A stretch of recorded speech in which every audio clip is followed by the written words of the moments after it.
Marylanders love their seafood, and when you purchase seafood harvested right here, you're supporting local watermen as well as those who work in the seafood industry.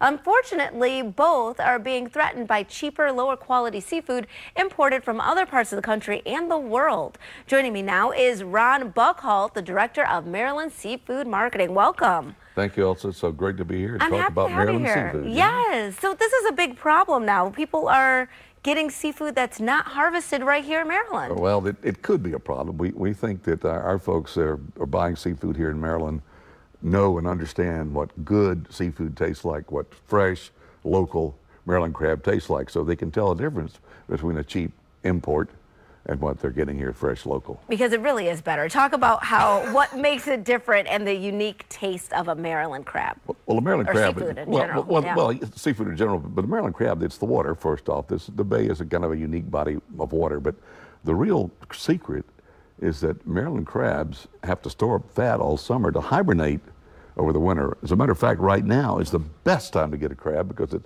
is so fat, it's beginning to go south to burrow in the mud for the winter. So this is a really great time. Nice fat crabs. That's interesting. I didn't think about the science behind the taste of it. That makes sense. Well, go ahead. No. Well, in warm climates, let's say Louisiana, for instance, the crab is active all year long. It may get bigger, but it won't be as full of meat as the Maryland crab is. Right. So we do get Louisiana crabs during the winter months. So. Right. Yeah. That's interesting because I told you I grew up in Middle America. I grew up in Wisconsin. Right. So we didn't have a lot of seafood, or at least not quality seafood. And then I moved out here and I think I went overboard. I ate all the crabs. But it's big business here. And talk about what it means for the Maryland economy. Well, seafood in general is $533 million industry. Employs over let's see, 3,300 workers, $15 million in taxes. Now, the value at landing is about $90 million. That is when you bring the product in from the bay, so it's about $90 million at landing, but it's a tremendous part of the Maryland economy. And let me say that this month is National Seafood Month, so we're celebrating Maryland seafood this month, too. So how can we make sure that we are supporting local this month and every month?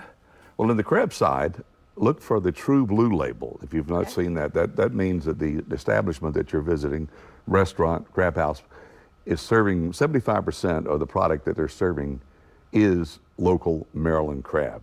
They get a True Blue sign to put on their front of their window and door when they're coming in, so you'll know that you can be assured of that. So that's one of the things we work on. Okay, so looking for that label.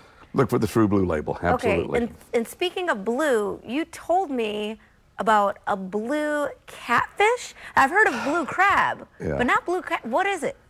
It's certainly different than the catfish you'll get from South Mississippi or South Alabama or somewhere like that. It's not a pond-raised animal. Actually, it's an invasive species. Really? The folks from Virginia brought it in the 1970s as a sport fish.